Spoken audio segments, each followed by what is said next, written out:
Okay, student, let's see this question. The elastic limit of steel cable is 2.40 into 10 raised to power 8 pascal. मतलब basically हमें stress का value दिया हुआ है 2.40 into 10 raised to power 8 newton पर metre square. The cross section area is 4 centimetre square. मतलब A का value है 4 into 10 की power -4 metre square. Find the maximum upward acceleration that can be given to 800 kg elevator supported by a cable.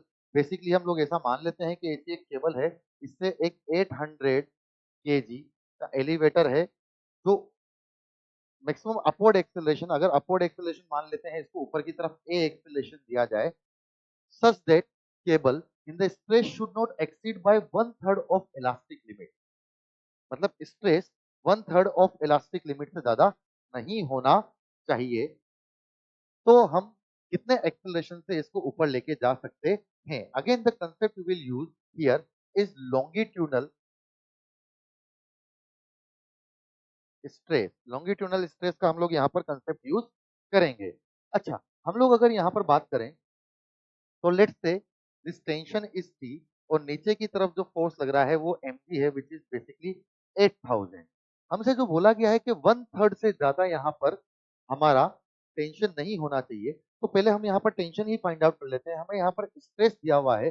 हम लोग जानते हैं that the stress is equal to tension upon area, और हमें जो स्ट्रेस चाहिए वो 1/3 से ज्यादा नहीं होना चाहिए. तो उसके लिए जो टेंशन हमें चाहिए होगी वो चाहिए हो गई stress by 3 into area. Stress का वैल्यू दिया हुआ है 2.40 into 10 raise to power 8 into area दिया हुआ है 4 into 10 raise to power -4 divide by 3. This will be 100. अगर मैं यहाँ पर इसको कैंसिल आउट करूं तो it will be 80. This will go up, तो इट विल बी -6. -6 तो ये बेसिकली दो बार कैंसिल आउट हो जाना चाहिए. तो tension will be 80 into 100 into 4, ये हमारी होनी चाहिए. अब यहाँ पर हमारे पास स्ट्रेस है, ये मैक्सिमम स्ट्रेस है जो ये वायर झेलना चाहिए. उसके लिए कितना एक्सेलरेशन होगा, अगेन हम लोग यहाँ पर एनएलएम पुट कर देंगे. तो T minus 8000 is equal to 800 A. T का वैल्यू हम लोग अगर यहाँ पर पुट करें तो 80 इंटू 10 की power 4 into 4 minus 8000 is equal to 800 A. 800 से हम लोग यहाँ पर कैंसिल आउट करेंगे तो बेसिकली ये बच जाएगा 10 बार. यहाँ पर ये 80 गया और यहाँ पर ये बच गया 2 टाइम्स. तो basically acceleration is nothing but 4 into 10 power 2. मतलब कि बेसिकली, वेट अ सेकेंड, हमने यहाँ पर कोई मिस्टेक नहीं की हो. 4 इंटू 10 रेस टू पावर 2, क्या हमने यहाँ पर कोई कैलकुलेशन मिस्टेक करी है? एक बार हमें चेक कर लेना चाहिए. 2.40 इंटू 10 रेस टू पावर 8 हमें यहाँ पर स्टील का इलास्टिक लिमिट दिया हुआ है डिवाइड बाय 3. हमने उसने बोला है कि stress should not exceed by 1/3 of elastic limit.